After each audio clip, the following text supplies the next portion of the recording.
নমস্কার, আমি এখন গীতা পাঠ করছি। রাধে রাধে। মহাবীর অভিমন্যু সুভদ্রানন্দন, দ্রৌপদীর পঞ্চপুত্র বিক্রমে ভীষণ, সুবিখ্যাত রয়েছেন যতেক রাজন, তাহাদের নামে বে করুণ শ্রবণ। স্বয়ং আপনি পুত্র অশ্বত্থামা সহ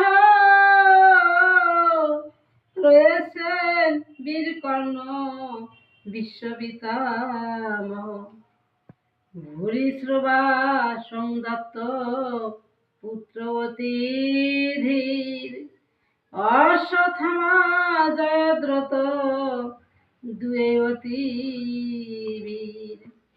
ইহা ছাড়া আছে আরো বহু সেনাবীর, যুদ্ধ লাগি সকলেই হয়েছে অস্থির।